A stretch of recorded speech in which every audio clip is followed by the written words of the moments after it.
In this video, I want to cover how to use your devices when traveling abroad. In the last video, we talked about how to exchange money. This one, we're going to talk about which devices will work, which devices won't work, what you can do to prepare. And again, I want to use the same model that I answered the who, what, where, when, and why. So hopefully answer all the questions that you may have. So I want to cover who exactly is this video, like who am I making this video for? Well, it's any person that's going to travel internationally. But there's also other times it could be handy. An international student going to a school in a different country. Someone who works internationally. Maybe they moved you to a different office or you're going to work somewhere else for a little while. These people have to know the difference of what they can bring and what they can't bring. The first thing I want to cover is what. What is a volt? And different countries use different volts. The volt is the measurement of the potential energy available between 2 points. So from the company to your house, from your outlet to your device, whatever. Another important factor is the hertz. That reminds me of a joke my dad used to say. He would say, "Do you want a donut?" Yeah, I want a donut. And then he would punch me in my arm and say, "Hertz, donut." That's a dad joke, right? Anyway, a hertz measures the number of cycles per second. So these are two important things that we need to know for our devices is what volts is it regulated for and what's its operating hertz. Why is it important? It is very important, actually. So if you look right here where it says the input, it says 100 to 240 V, 100 to 240 volts. And then it says 50 to 60 Hz, hertz. So I can plug this in anywhere because this big box is the transformer or downstep or upstep or whatever you need. Oh, you can use this anywhere in the world and it has the proper hertz and the proper volts and you'd have no issue. This other plug is also a big box because it also does the same function of converting the electrical power. So this one also says 100 volts to 200 volts, and then it says 50 to 60 hertz. So it's the same exact thing, and this is a Lenovo plug, so this is the plug for my laptop. This one was a Philips brand item. Another thing I can show you is a phone charger.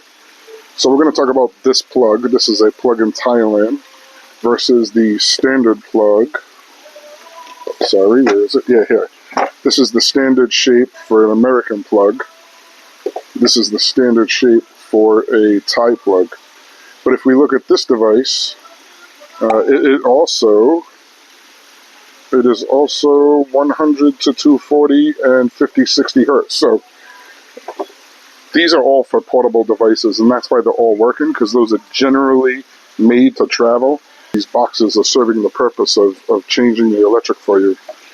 Here's an item that was bought in Thailand, so you can see it says DIY, that's like a hardware store here in Thailand. Voltage is 250. What's the difference between 50 hertz and 60 hertz? Is that important? I have a little paper because I needed to figure that out myself, so I did a little bit of research first.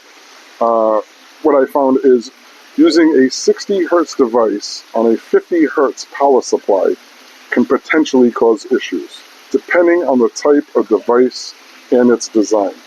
Some devices are sensitive to the frequency of the power supply. Also, motor speed.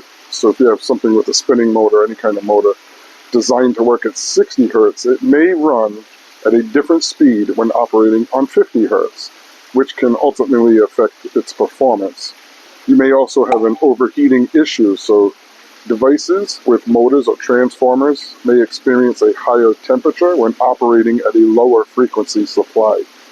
This can potentially lead to overheating and damage the device. In some cases, devices designed for 60 hertz may be rated for a specific voltage at that frequency.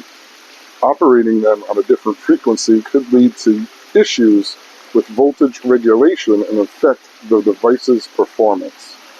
And then compatibility. Some electronic devices may not be compatible with different frequency power supply due to internal circuitry designed for a specific frequency.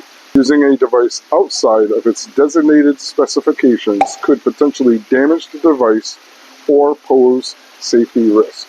Bringing portable devices should not be an issue because most of them come with that transformer already in the plug wire. So let's cover some of the why. Why are there different voltage and watts and hertz and why? So why?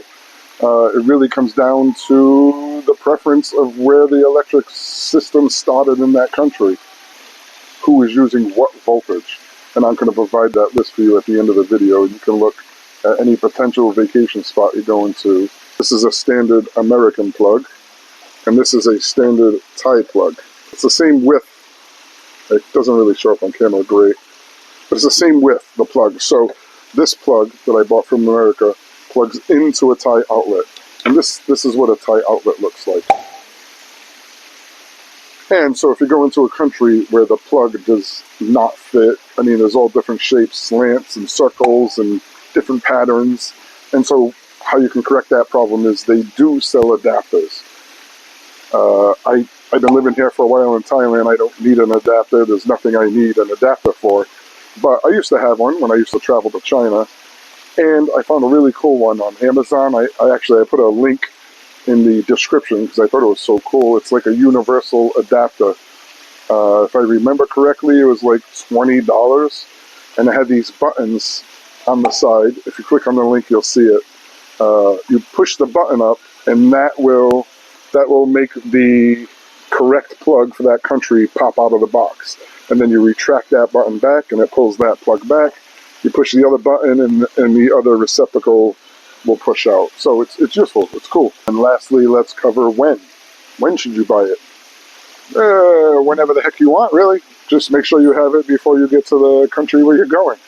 If you didn't buy it beforehand, when you get to the international airport, they sell these things at the convenience stores and little stores inside of the airport.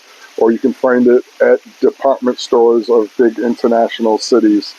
They know people have this problem. They know it's a needed product, so they usually stock these items. All right, it's time for that bonus W. The bonus W is what else? What else can I tell you related to this topic? We already covered who, what, where, when, why. Personal experience, I've never had a problem. Vacationed in China quite a bit.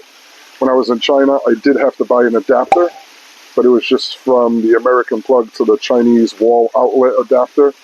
Just important to check that label on your equipment that you want to use. What hertz does it operate at? What voltage does it operate at? And then the third most important thing is, what does the physical plug of the country where you're going look like? So that's it. I hope that covered all your questions. If there's any questions that I didn't cover, feel free to ask me in the comment box.